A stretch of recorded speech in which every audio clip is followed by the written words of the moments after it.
He was the kid who never asked for much. Every night after class, he clocked in at the corner store. Nobody in his family had ever had saving. He wasn't ashamed of where he came from, but something in him refused to believe this was the ceiling. It started small, almost embarrassingly small. $5 a day set aside instead of spent. A library book on compound interest. A late-night video that made the math click in a way school never had. His family laughed gently. Big dreams for a guy still living in his old room. He didn't argue. He just kept the number where only he could see it.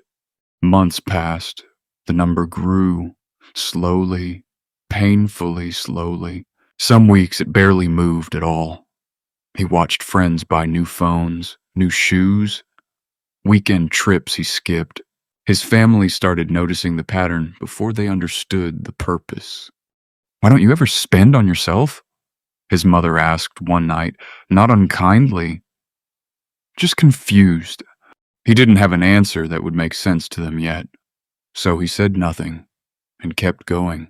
The tension crept in quietly at first. A cousin needed help with rent. He lent it and never saw it repaid. An uncle joked that he must be sitting on a pile now, testing the waters for a bigger ask. At the family barbecue, the questions turned pointed. "Why are you so private about your money? Don't you trust us?" He realized something uncomfortable. His discipline wasn't just building wealth. It was quietly redrawing the lines of who trusted, who, and why. The market dropped hard one year. He watched years of sacrifice shrink on a screen at 2 a.m., alone, saying nothing to anyone. Because the one time he'd mentioned a loss out loud, the reaction had been relief, not sympathy. "Maybe now you'll stop being so obsessed with money." He didn't stop. He rebalanced, kept contributing, and rode it out in silence, the loneliest part of the entire climb. Years later, on an ordinary Tuesday, the number crossed a line he'd stopped believing was real. 7 figures. No confetti, no announcement, just him. Alone, staring at a screen that used to feel like a fantasy. He didn't tell anyone for weeks. When it finally came out, almost by accident, everything changed overnight. The same family who once questioned his caution now called him smart. Always so responsible. Distant relatives resurfaced. A sibling asked, half joking, half not, if he could help out a little. The tone in every room shifted the moment his name came up. He noticed the whiplash immediately. The same choices that had made him obsessive and distant a year ago were now proof of genius. He helped where he genuinely could. A grandparent's medical bill, a niece's tuition. But he learned, carefully, to separate generosity from obligation. Some relationships deepened, built on real respect. Others revealed themselves as only ever about what he could provide. He didn't become bitter. He became clear. Money didn't create these dynamics. It revealed them.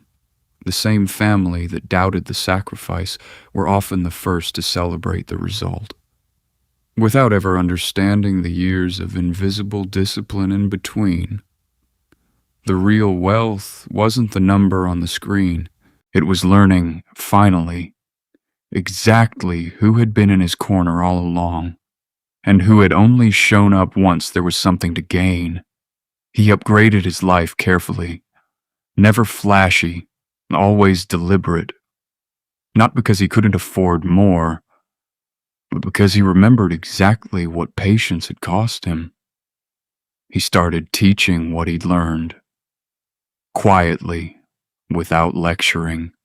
He never rubbed anything in anyone's face, but he also stopped shrinking himself to make others comfortable. The family barbecues continued. But something in the air had settled.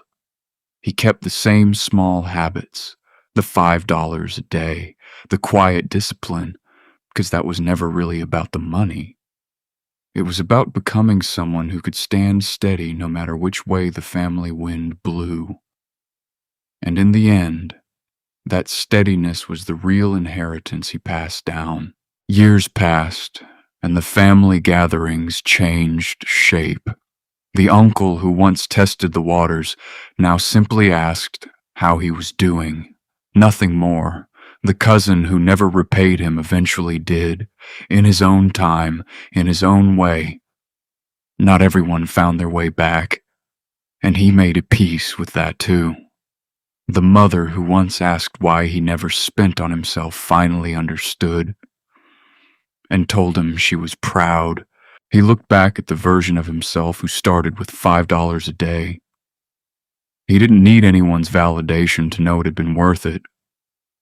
But it mattered more somehow that the people who stayed really saw him. Money didn't change who he was. It just showed everyone who they already were. And that, more than any number, was the real story of becoming the first